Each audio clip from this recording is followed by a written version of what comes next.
she'd been divorced twice, and both her husbands did not like her hair texture. Oh, I just got shivers again. In a very hot environment. Interesting. We're talking adapting to your environment as creatures. Yes. Wider surface area is fluid Yes. as well. If you're telling me my hair is fragile now, what am I going to do?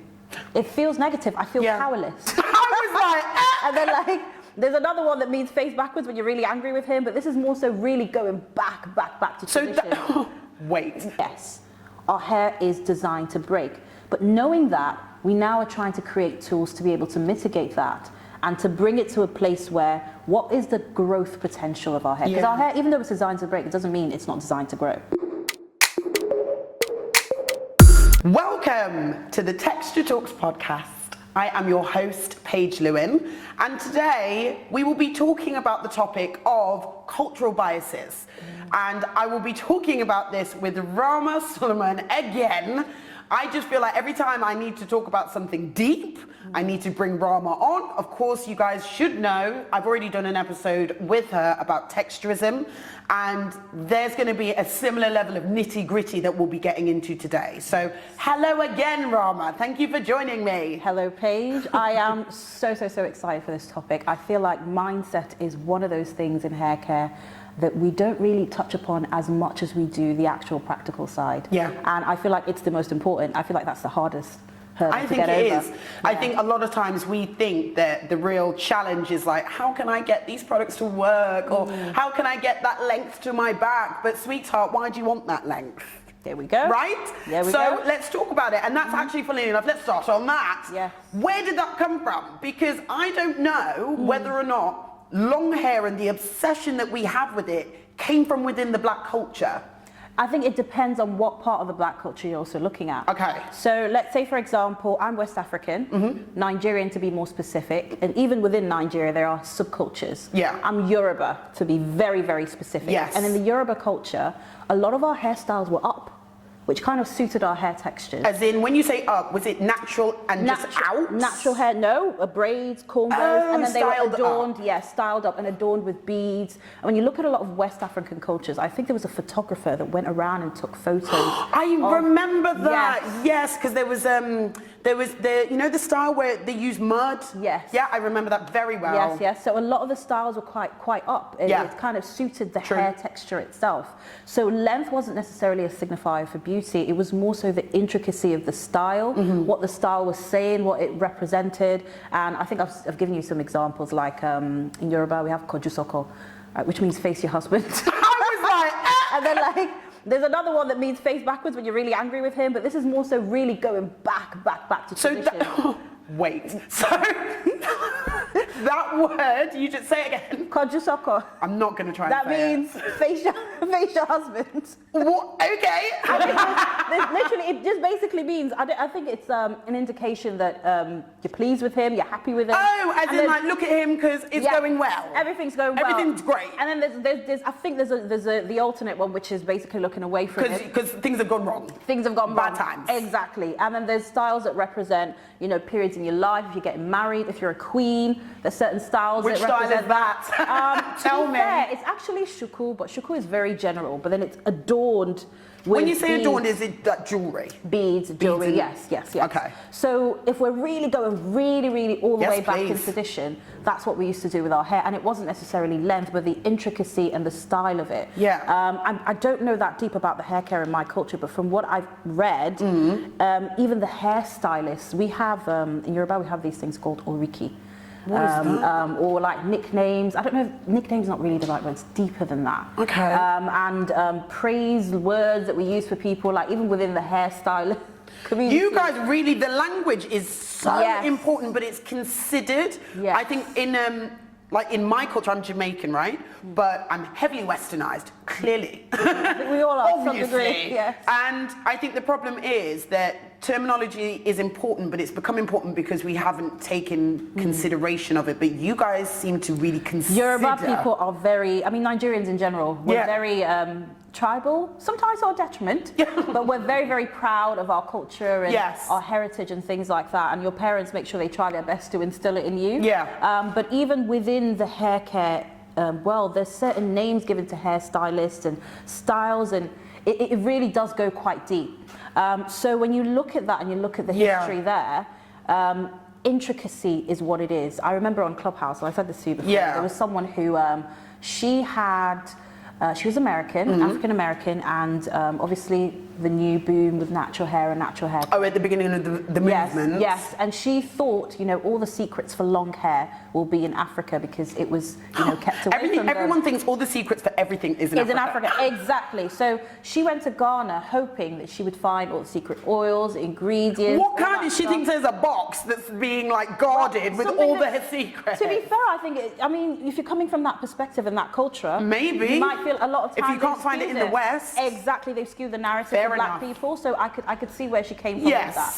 And she went to Ghana hoping to learn how to better retain length, how to better grow hair. And she found that instead they were asking her how to do so. And most women were relaxed and so on and so forth. Really? Or very, very short hair. And part of the reason is the culture did not, up until recently, I don't think a lot of West African cultures, I won't say all because we're not a monolith, prioritize length to that degree.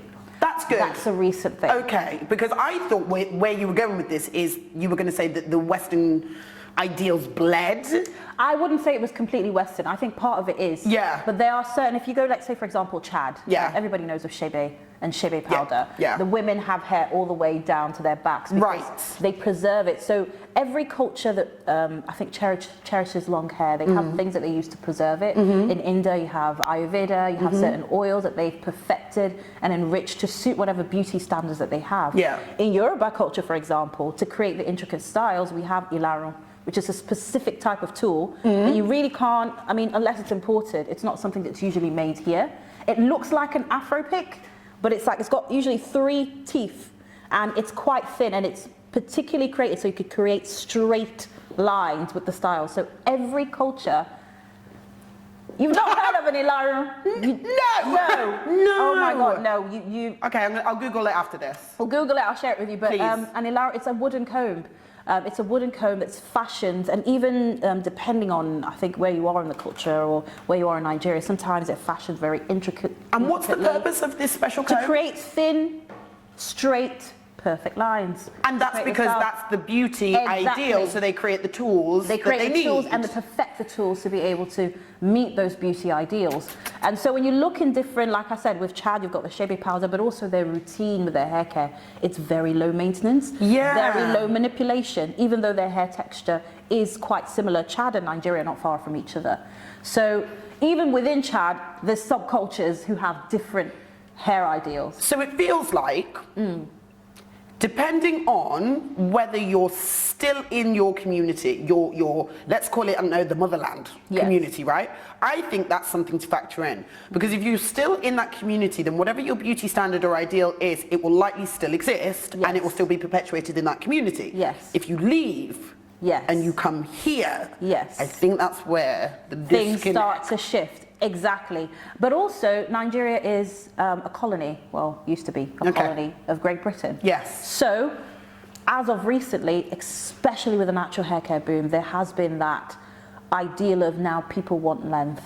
Or, there's also the side of it, I want to explore my natural hair a little bit more. Wear my hair out. Wearing your hair out in Nigeria is not the whole of Nigeria, but generally, it's not seen as a positive thing. Because you have to, like, just wearing it out as an afro. As in just to throw, like, your hair's not done. You have to put effort into that intricacy of the styling. Oh, you bring it back. Exactly. Okay. A lot of people think it's just because we don't like our hair texture, but the reality is the beauty standard is intricate styles. You're talking braids and cornrows that will take hours to do and so on and so forth. So when you have your hair out, well, it's not done. You haven't put the effort in. But then there's the flip side of the colonial side that does come into play, which then feeds into that and then further, I don't want to say the word is demonized, but further puts down just the hair being out in its natural texture. It like degrades it, right? Exactly, further degrades it. So you already have some underlying opinions with regard to just hair being out. There's some association that you are mad or you're crazy, you can't take care of your hair. Locks as well are seen as, it's often seen as what? Seen as what, Rahma? They unfortunately, in some areas, they are seen as, well, you're a criminal.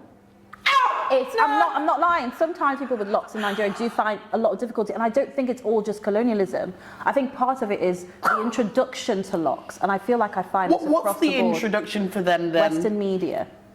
Oh yeah, I suppose. Western media, dreadlocks, Rasta, drugs, okay. all that stuff. So you have all those underlining issues playing a part together, all playing a part, and then we have now this assimilation of cultures. I feel like people in the Western world are.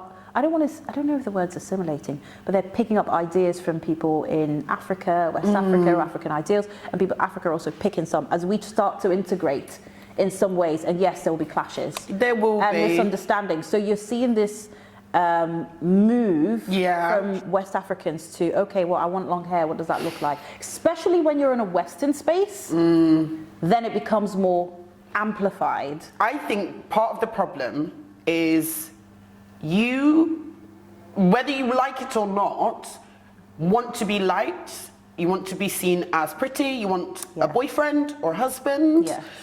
And you kind of have, you want to get that job, you want to get that promotion. And even if you go home and you think, actually, I really like my hair as it is, it's like an innate human response to the environment they're in, to, as you beautifully put, assimilate. And it's not necessarily that we want to, but eventually we kind of feel like we have to. And I know that, especially for black women dating, I've done a whole podcast. Well, I'm going to be recording it with Zainab Swansea in a couple of weeks. Yeah, I'm very excited about that. But we've already sort of hashed out the talking points of this, and it's both black and white men that want you to have long hair. Yeah. So what need? But I'm going to push back on that. Push back. Because my survey. Do you remember the survey I took? Oh yeah. It's called the Black Muslima Hair Care Experience. Yeah. And it's really important to bring up because what I did was I took the survey. I asked 1,000 women if I can get 1,000.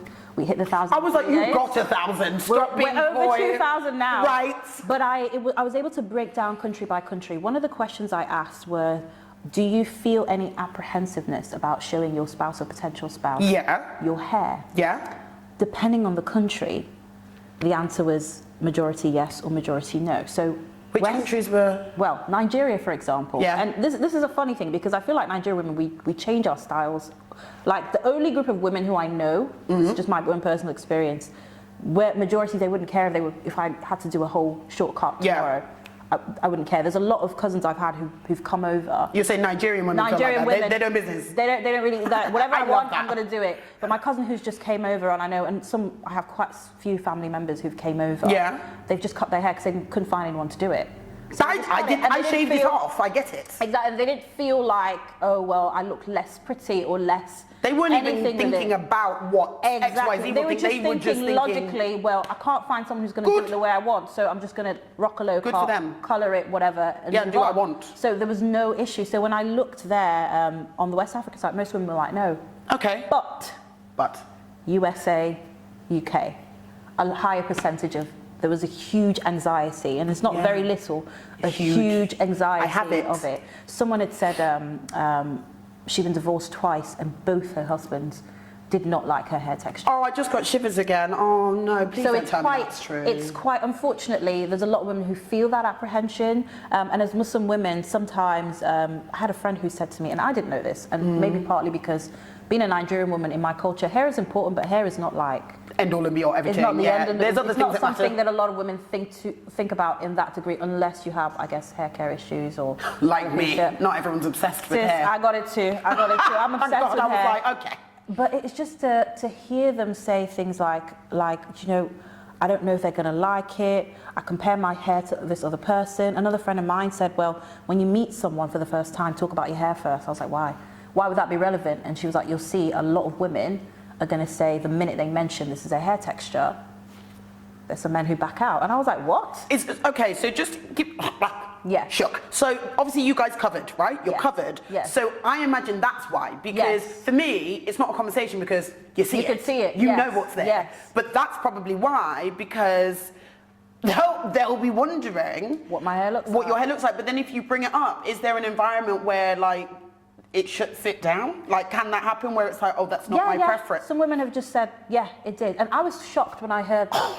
My friend who mentioned it, funny enough, she was Jamaican, and she was like, that's something that I don't think it's for Jamaican men necessarily, but I think it's I think it was Asian, where they have specific hair care requirements. Some of them, not all. Not all. I don't want to pigeonhole anyone. We won't do the sweeping statements, okay? No, but the truth is that beauty ideal in Southeast Asian countries is very much straight and long hair, and this is the complete opposite to it. So for a lot of men, they'll just be like, no. No! But then stop courting. Exactly. Shut it down. Just shut it whole thing down. Whereas on the flip side, I was wondering, as I was going through the survey, I called my brother over. And Come I was here. like, Come. You're kind, I don't know, what's going on What's here? going on? Do you have any idea that women feel like this? And he was shocked. He was shocked. Good, because it means that he was raised right, at least. Well, once again, he's Nigerian. He's a Nigerian man. Okay, so cool. he was shocked. He was like, "Women actually feel like this." He's like, "I don't care." And when I asked him, I asked his wife as well. I asked his wife. I said, "Did you have any worry?" She said she did. Okay. He said he did it because he has sisters with natural hair. So he has sisters with natural hair. To him, it's not.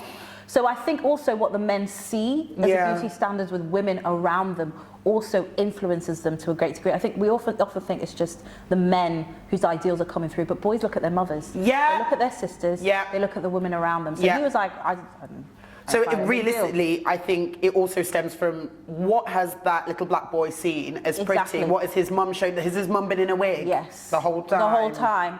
Titi talks about this. Yeah. Titi from Ori Lifestyle. She said, as a mother, yes, you can tell your daughter her hair is beautiful and everything, but if she sees you not practicing what you preach, it's very, very difficult to impart that onto them. So there's so many moving parts. Yeah, there are. To why we feel that way. I'm also trying to think, and I've been trying to think about this before we did this episode, and I still haven't come to a conclusion about my answer. But I'm trying to think what the ideal of beauty when it comes to hair is in Jamaica. And it might be varied. All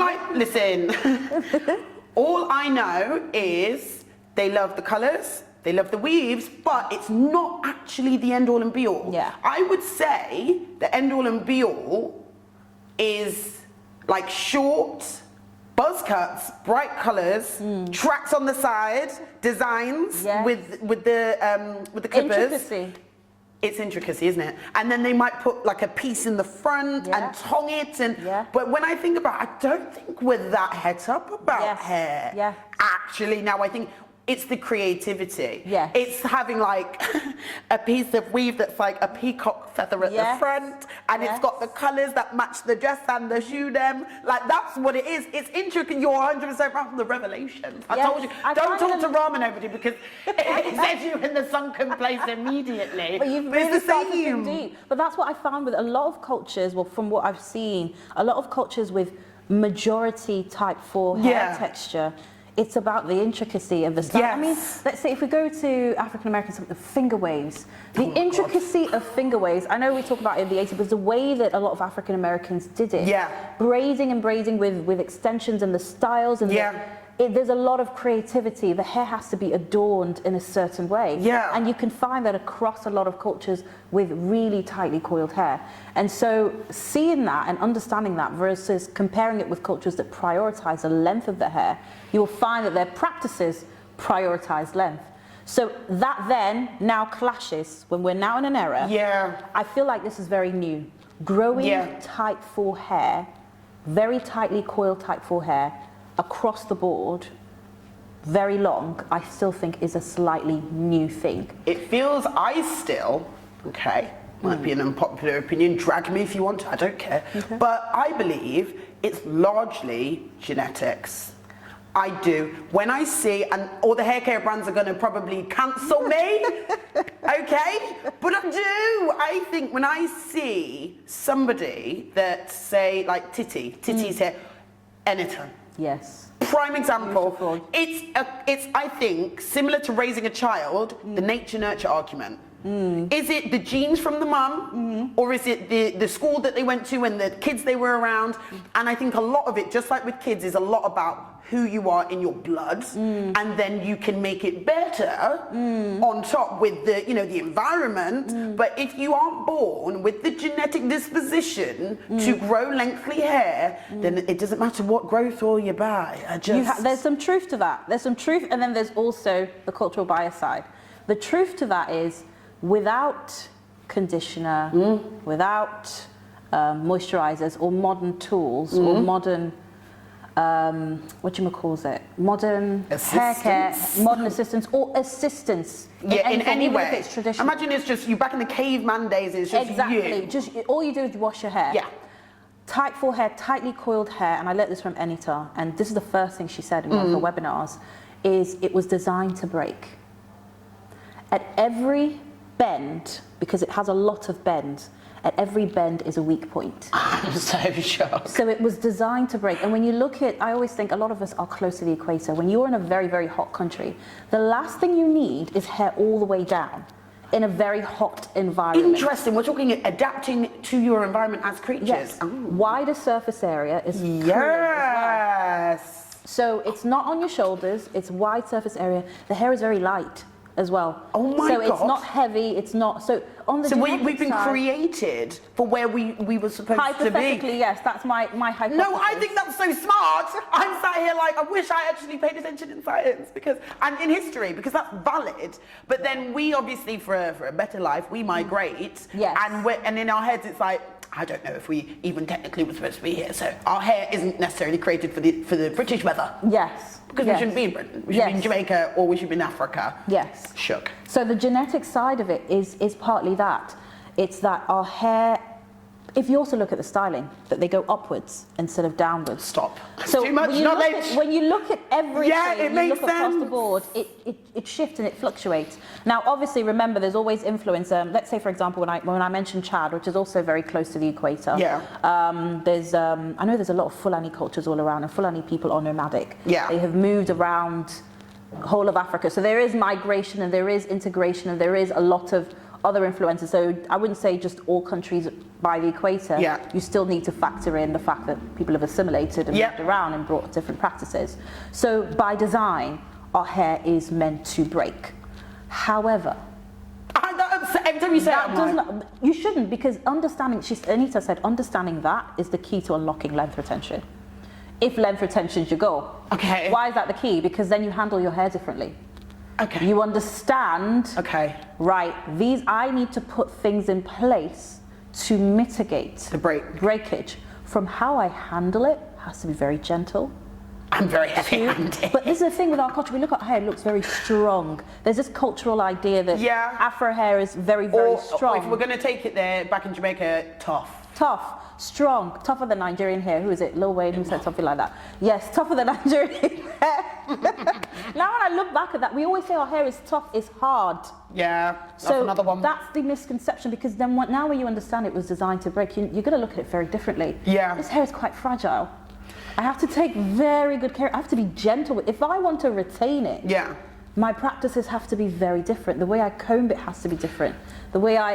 So that understanding that foundation then affects, so shifting that cultural narrative and that cultural bias, the words we use with our hair, the hardness, the toughness, and understanding it's actually quite fragile. I mean, okay, so I'm going to push back now. It's my turn. Do you want to know? Well, it's actually not me pushing back. I'm directly taking someone else's pushback. Mm-hmm. So when I went to the Project Embrace event, which was about work discrimination as black women with black hair and talking about it, that came up, that exact topic and that exact word came up with the ladies, including Titi, BB Naturals, Katie and Powell, I think it was those two, and they were saying, there's a wonderful woman called Angela from Afro Hair Coach. They were all discussing terminologies, and someone said fragile to be like, yeah, because it is. And there was this debate about like, is that negative? No. Is it negative because we don't want people to almost be thinking that it's, I don't know, it's like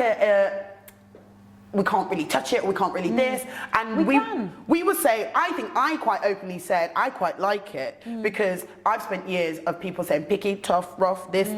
So I quite like the thought. It feels very soft life. Yes, it is. This hair needs soft life.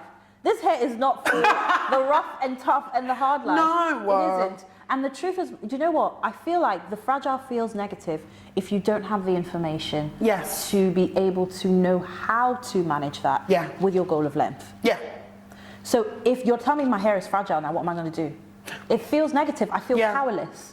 So you're telling me I can't do styles, I can't do this, I can't do that because the hair is fragile. What am I supposed to do? But then when you get the understanding of conditioning agents, we talked about some yesterday. Yes, we did. Those are very, very helpful with type 4 hair. There's a lot of people studying our hair texture right now. I recently saw in a trichologist website, there was a trichologist who was looking for funding to look into the lipid structure of our hair. What? Lipid structure. So the oils. Do you remember anytime I was pointing at bricks? By the way, guys, when we are making reference to yesterday or remember, I'm going to just give some context. Because Rahma, which I am now going to say correctly. Beautifully said. Yes, Thank you. So she is part of an incredible trio of women, which includes Mona and Jennifer. Right, thank you very much. When you see me, Paul's jumping. And they have this, what would you call it, an organisation? Well, it is, a hair care movement. Yeah, a hair care movement. Coils, Curls and Sisters. Curls, Coils and Sisters. No! Yeah, you almost got it. Curls, Coils and Sisters. So CCS, well, it's okay if it's either way. It was born in Clubhouse during the pandemic, and we just sat down and discussed hair. And it is now something that's become in person. Yes, and we did, not my event, they did an event yesterday, and it was just full of educational seminars, talks. Rahma did one, and it was about ghusl. And water.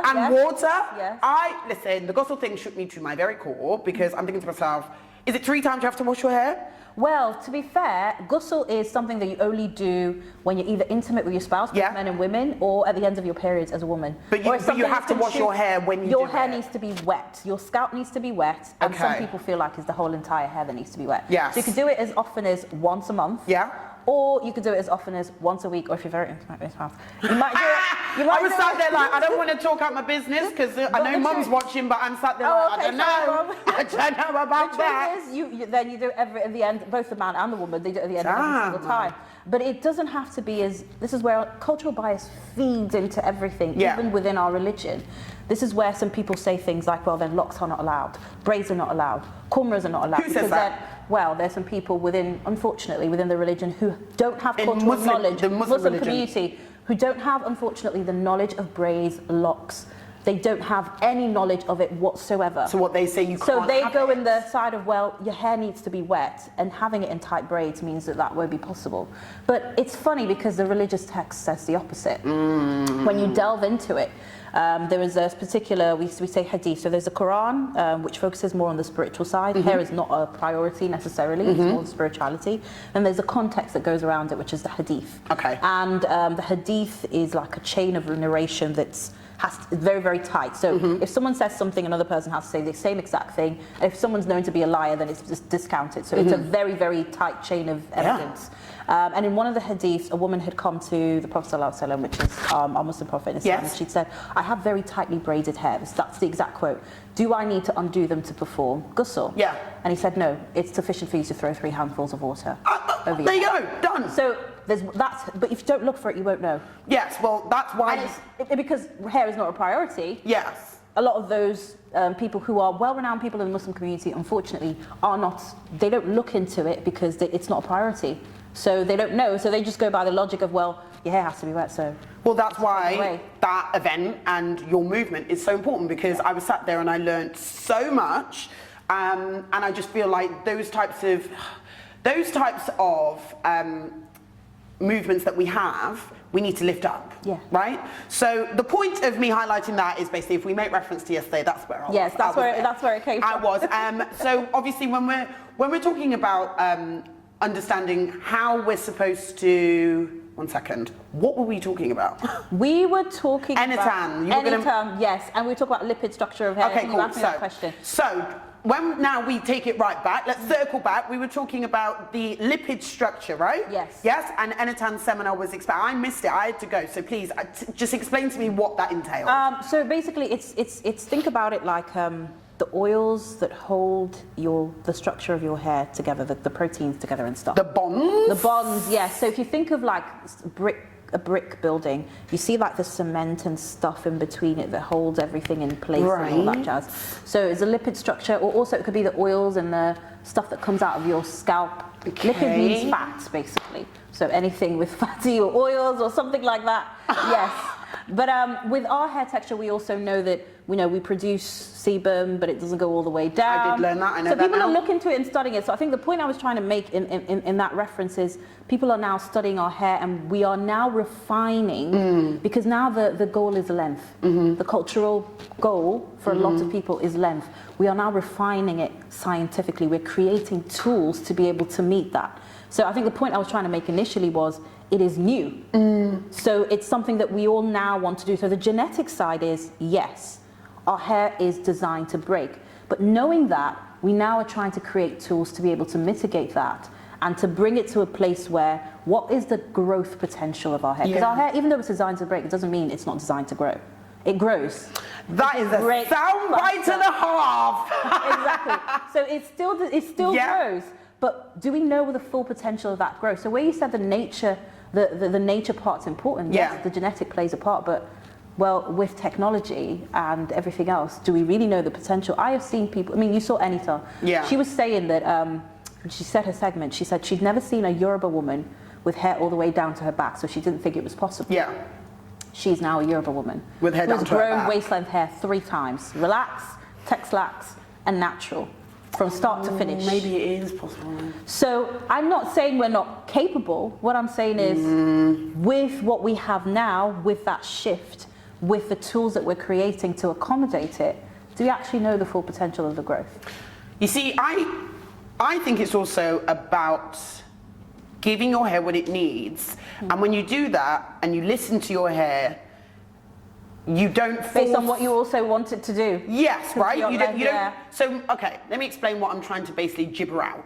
I want long hair. I've liked long hair. I've shaved my hair and I've liked it short, but the idea of my hair being long, I really like that now. In my 30s, I'll turn 30 this year, and I'm like, you know what, I want... I did not know. You look really young. Oh my God, thank you, Rahma. No, I'm not. It's just glowing. I'm just glowing from all of the stress of this podcast. Oh, gosh. So my point is, I always used to want long hair, and I was almost trying to skip steps, not learning how to look after my hair, not giving my hair what it wants, and just being like, oh, I want long hair, so I'll get a wig, or I'll get braids even, and not actually, and just the length was the braids. I wasn't doing it to grow my hair. The length was the additional hair. Yes.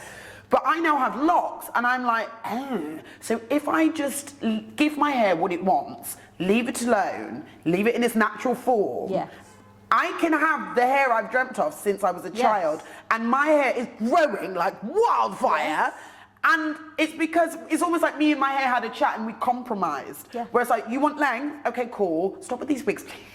Can you please also put water on me, okay? Because you've not really been doing that. Yeah, moisturize as well, please. It's really dry up here. And also just leave me alone. And I tell you what, you can have your long hair and I'll be healthy. Exactly. So you understanding the fragility of your hair is what helps you understand. I can't.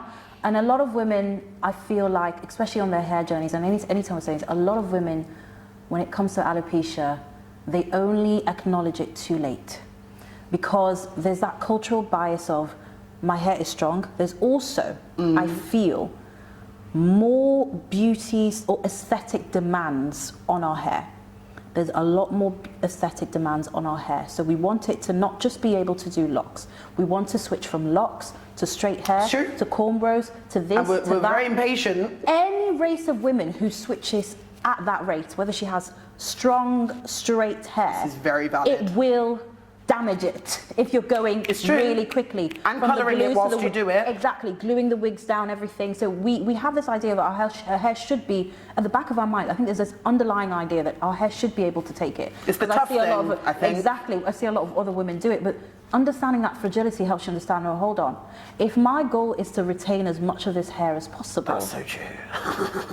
I can't be doing these, switching from one extreme texture to another extreme texture. I can't be switching from super silky straight hair to super tight coils very quickly.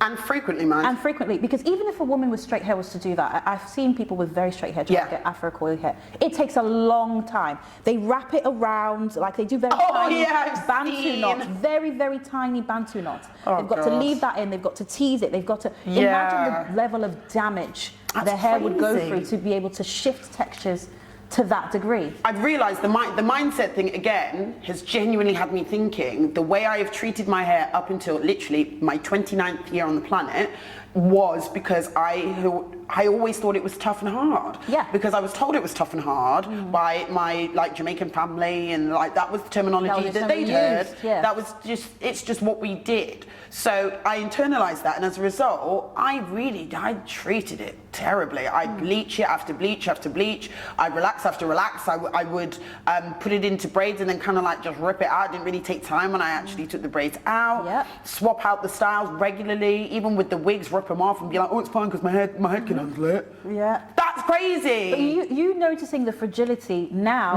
with the back of your mind, it will completely shift the way you treat your hair. You've mentioned every single scenario where you realized, oh, this is why we weren't able to retain it. This is why we had breakage. This is why I had and now I issue. feel bad. You shouldn't, because you're empowered with the knowledge now. I know, but I'm surprised that my hair has stuck it out with me. Honestly, my G, thank you. Because if I was my hair, I'd have been like, nah, I'm not. To be fair, a lot of us, like, I think back to when I used to get relaxers, and remember I told you, I did not know I had tightly coily hair until I was 14. What do you mean? Because my hair was, as far as I could remember, my hair was always relaxed. I did not interact with it. I don't know that I knew this. Did I not tell you? Well, I did not know I had tightly coiled hair until I was 14 years old. And why? When I had, girl, okay. Rahma, when was your first relaxer? I don't know.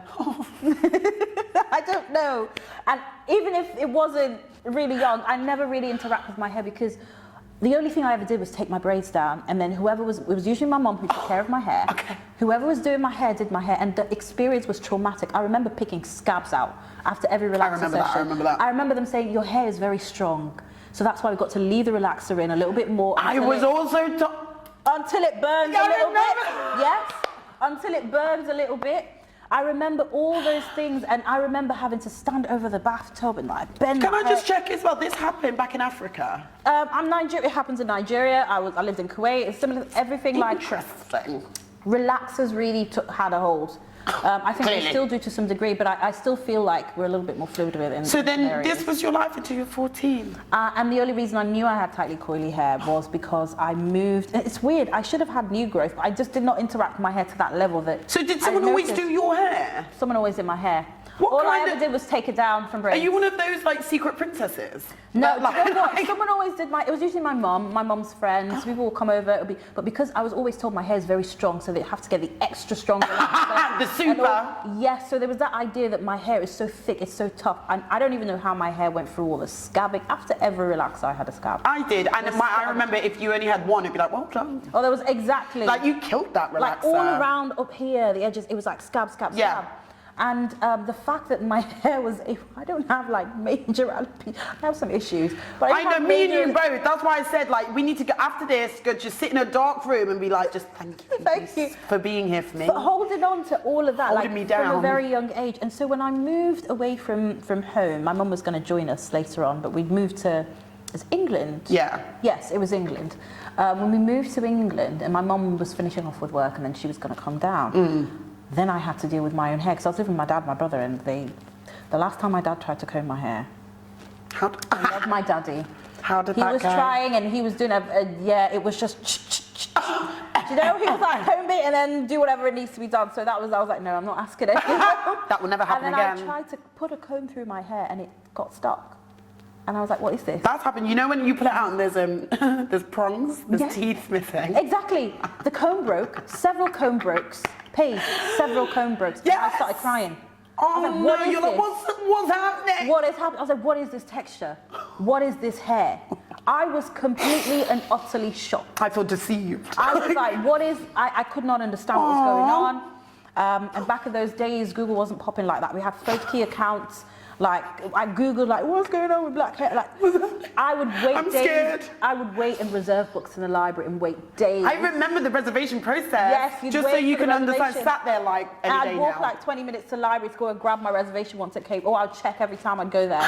So my book reservation on black hair care came through because I could not understand. I'm more of a why is this happening? Yeah, I'm that annoying person where I'm like, I want to understand everything. Exactly. So I was like, I did, and then obviously that's where my whole natural hair care journey stemmed from. But yeah, just not know that cultural bias was so ingrained. Yes, my hair had to be raised, and yes, it had to be cornrowed. And I think that idea of toughness also comes from the fact that in order for some of us to create that intricate styling, to part the hair, especially hair that tangles quite a lot, it can, you got muscles from doing that. Yeah. But understanding fragility then also means that you're going to handle that differently. You're going to put conditioning agents in place to help you do that. There we go. We've now got the modern science to help us to be able to do that in a better way. And I feel like we're going to move in that direction anyway, but we've been infiltrated by not just Western ideals, but ideals of length and so on and so forth. But that idea of difficulty comes from it's difficult to comb. Yeah. It's difficult to style in the way that is accepted in the Western ideal, because it requires a complete change in texture. And a lot of the styles, even if we're talking about slick back hair or finger waves, or not a finger wave, sorry, laying your edges, that's one. That's a complete change in texture, and that will ultimately, doing it too often, will ultimately compromise your edges. So it's I don't even know where we're going with this at this point, but the more you delve into it, the more you start to see how those cultural biases influence our decisions. You know what? That was actually really profound. And the thing is that I actually think it is more about intricacy, design, detail, creativity, because the length part of it, I do think is quite new. I think that's kind of been popping since the natural hair movement came into play, where we started seeing people from all a lot of people went natural to grow their hair longer and thicker. Yes, exactly. And I think it only started happening when we started seeing, oh, you can actually grow your afro that length, mad thing. That was when people were like, maybe I want my afro that long. Exactly. I want to prove it. And here's the thing, there's nothing wrong with loving length. Yeah. There's nothing wrong with liking length. But I think that when you perform practices that compromise the length of your hair and then blame your hair for not achieving the length you want, when you're doing everything to prevent it from doing so, I think that's the issue. People saying things like, well, our hair just doesn't grow, our hair wasn't, not doesn't grow, but our hair was designed to, not designed to break, I said that. But people will say things like, our hair just can't grow. Yes. I had a Nigerian friend who just said, our hair just can't grow. No, our hair's always growing. Yeah. We are doing things to completely and utterly shatter any possibility of seeing the growth. I've done it. And then also us wanting length, also once again, we've got to shift our cultural practices. We can't be doing things like, here's another cultural practice that Anita mentioned, oiling our scalp, which was done for presentation purposes. Our hair shines, it glistens, it glitters, and in some areas also for pliability and flexibility of the hair, but... It wasn't for growth purposes. Oh no, because no, that's been happening for years, that's not right. There are some oil treatments in certain cultures with specific oils that were designed to stimulate blood flow. That wasn't not castor oil or Dax. Not castor oil, not...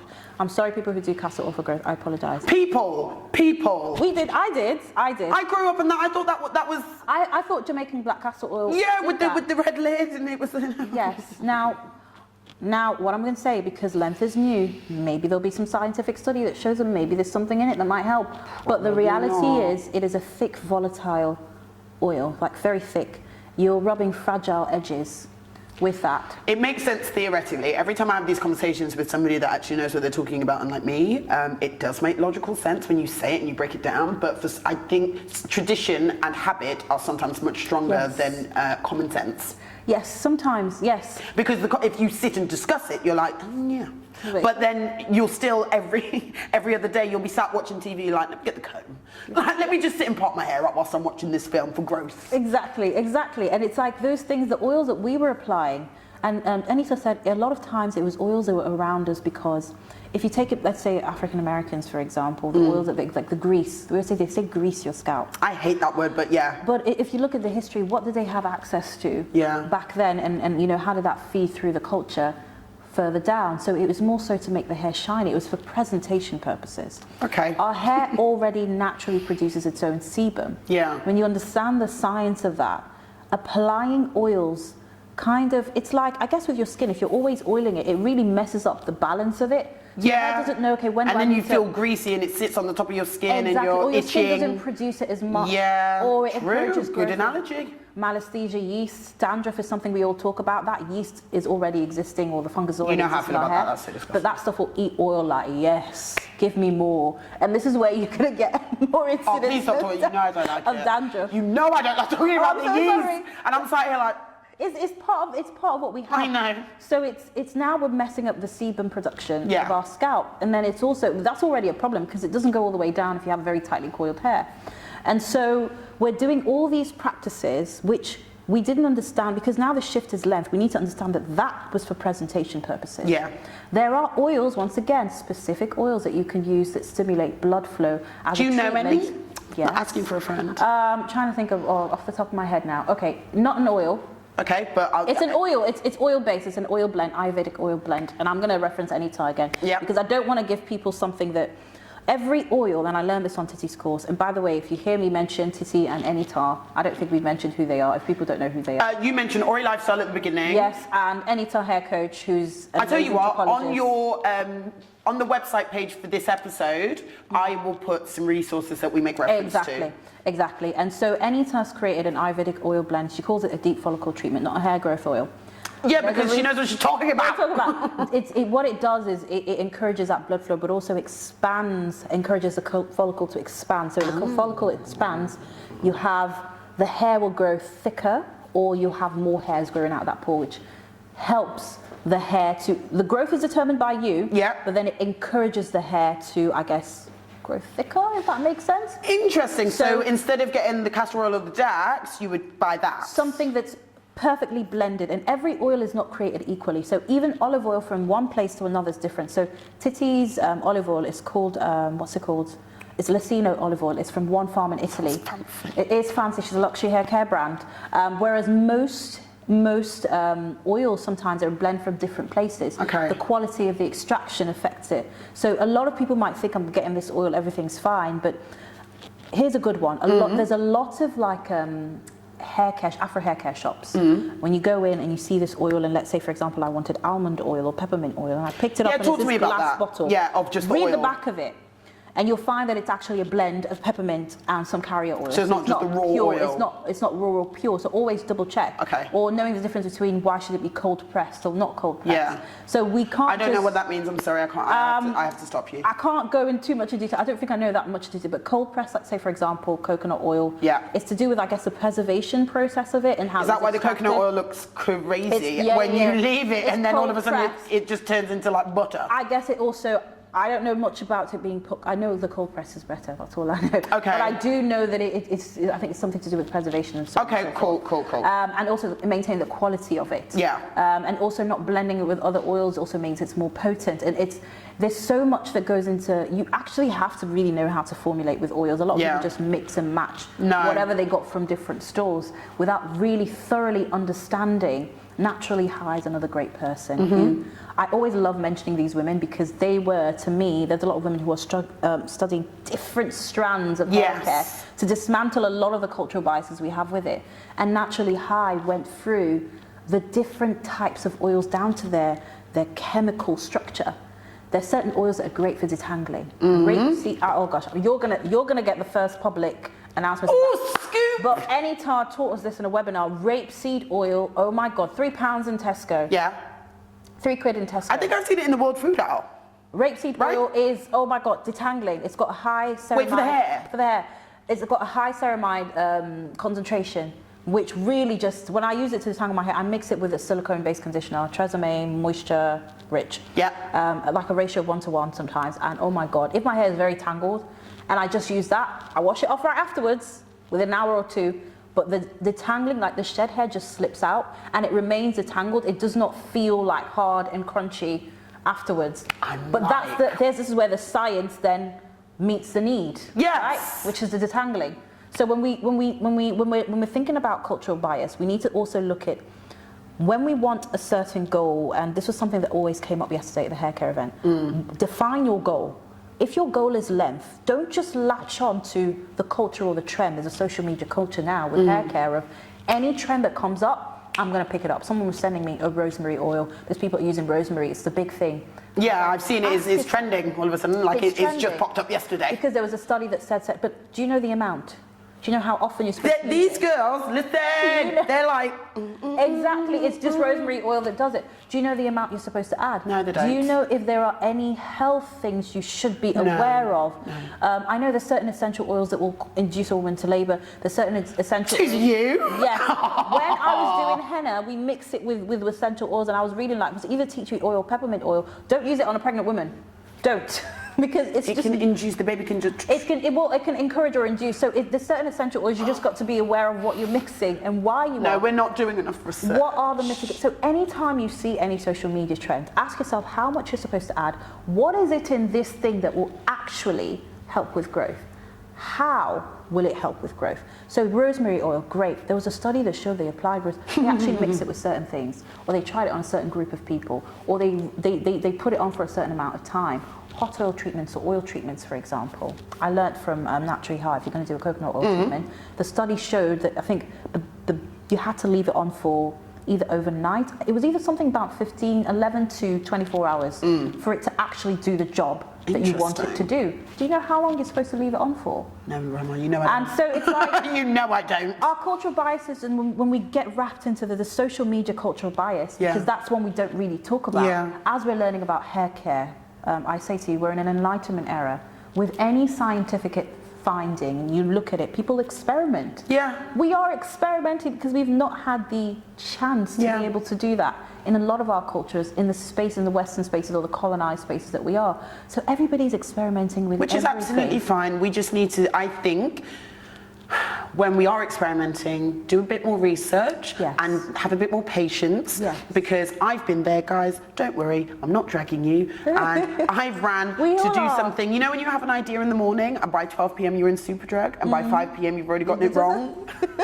Exactly. So I've been there, but we just need to do a little bit more research because I think really more than anything, this episode yet again, killed it, has been insane because it's highlighted that even though I thought we had an obsession with length. I think actually that might be unfair. I think we have been opened up to it recently because of the natural hair movement, and I think quite rightly so. If you've never seen your hair in that state and you see it like that, of course you're going to want to think, can I have that? So that's fair. My bad. The second thing is, I don't even think it's an obsession with that. I think it's an obsession with creativity. Yes.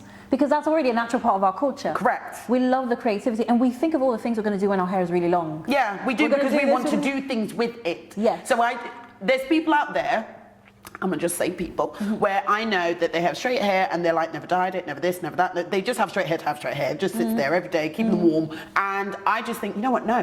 When we think about straight hair, I think it's because we want to tongue it, we want to try this style, we want to do this, it's the creativity. I think it's actually not an obsession with necessarily, I think it plays a part, the Western influence. A huge part. It plays a part, but I also feel like, think about it, even when people have long weaves, they're bleaching it, they're dyeing it, they're putting half up, half down. They wear the wig because they can really go out of their way with the creativity. So I actually think that needs to be considered. Instead of all the time, which I have done because I thought that was the case, being like, guys, why are we so obsessed with long hair? Actually, Paige, think about what happens when we get that long hair. How do we look? What are the styles it gives us more versatility, we think. Yes. But in actual fact, I think a lot of times we can have versatility and we can have length, but it's just understanding what we're doing to our hair. We've not explored the versatility of our natural hair and the full potential of it. I think that's really the crux of it. Yeah. I think that we can, we can talk about the wigs, the weaves, and all the things that we've done to it culturally. Even there's wigs and weaves in a lot of West African culture as well. Yeah. But we ourselves have not really, and I sometimes worry that, particularly with the culture of the narrative of social media, I remember we talked about this, someone said natural hair has failed. I have a big issue with that because it's opened up a lot of conversations. We didn't have the language, texturism. People weren't talking about it to this degree without it because we've not explored the full breadth and depth of what we could do with a natural texture. So I feel like it's a step in the right direction. And I think people need to acknowledge that if the majority of us are swayed to wear wigs, weave, and assimilate to a lot of high aesthetic demands. Yes, true. In my opinion, to our hair. If that's the majority of people, then for me, that's the problem. Yeah. It's not the engagement with the style, it's the fact that it's the majority are doing this, but then demonizing those who choose to explore the versatility with their hair. I think that's really where the crux of cultural bias needs to be dismantled, and we need to rebuild a culture that's positive and a culture that encourages us to explore the full breadth and the versatility of our hair care. Perfect place to end. That was fantastic. Well done, everyone. I hope you enjoyed that, because again, I really did. I really did. Well. And I think it's one of the things that you guys will realize when I'm talking to Rahma. I kind of forget you guys. I'm not here for you. I'm here for me. So thank you so much.